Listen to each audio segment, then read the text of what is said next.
Uy, ate. Ano yun, kuya? May pa-challenge ako sa'yo. Makakautang ka pa na sagot mo to, ha? Uy, talaga? Oo. Sige ah. Anong English sa langaw? Hilay. Oo. Ang galing talaga. Sa kahoy. Wood. Oo, ang galing talaga. To, nasa to. Medyo may hirap-hirap to eh. Ay, dun sa langaw na humapon sa kahoy. Plywood.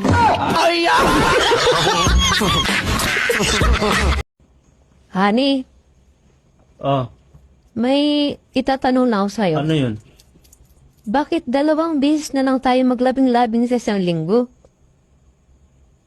Napapansin ko yan eh. Kasi, yun lang talagang kaya ko eh. Binilhan naman kita ng ang dami-dami ko nang binili sa'yo mga vitamins. Binilhan pa kita ng Rubus. Tapos 2 lang kaya mo. Pasensya Ano ba ka yan? na talaga, Han. 2 lang talaga yung kaya kong ibigay sa'yo eh.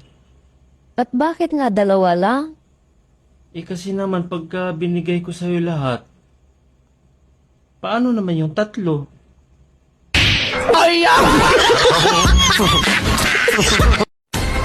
Nagsahin ka na ba? Opo, nakasalang na nga po doon eh. Ilan takal yan? 2. Sinugasan mo? Oo, sinabon ko pa nga eh. Oo. Gago!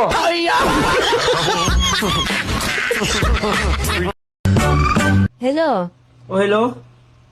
Pwede ba tigilan natin to? Wala nang patutunguhan to. Ano pang silbi ng relasyon natin kung lagi na lang away? Lagi kang tamang hinala. Wala naman akong ginagawa. Ayoko na pagod na ako, maghiwalay na tayo. Sawang-sawa na ako sa pag-uugali mo. Saan mo gustong kumain mamaya? Sa Jollibee, sa McDo, sa KFC? Sa McDo na lang. Mahal, nanaginip ako kagabi, binilhan mo daw ako ng tig 10K na bag. Matulog ka uli. Bakit? Ibalik mo yan. Ang mahal-mahal niyan eh. Wala na nga akong mahal mo sa wala na tayong pera. Bumalik ka doon, matulog ka uli. Hoy, mahal, upo ka nga, mag-usap tayo. Bakit ba? Sabi mo, mahal na mahal mo ako. Wala naman dapat pag-usapan doon eh. Eh, bakit mo binagkas yung katulong natin? Sa sobrang pagmamahal ko nga sa'yo, hindi ko kayang makitang nagdadalang tao ka ng 9 na buwan. Samantalang may katulong naman tayo. Ano? Ay, Great Ed. Pabili naman ng gamot. Masakit ang tiyan ko, parang hindi ko na kinabuhan. Ako, kawawa ka naman. Ano ba kasing kinain mo? Lechong kawali. Bihirang kasibaan at katakawan niya. Pati namang kawali, kinain mo pa. Sa susunod yung lechon lang.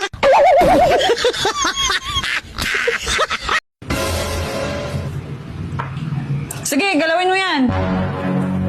Subukan mong galawin yan. Hiramin lang eh. Ay, buti pa yung cellphone. Ginagalaw. Ako kagabi, nakaubad na. Hindi yung malang ginagalaw.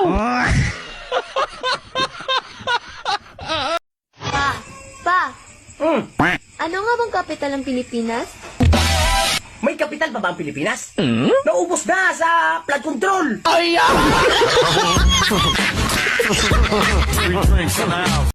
Pa, sakit po ng tiyan ko. Hala, ano ba kinain mo? Kaboteng kahoy po.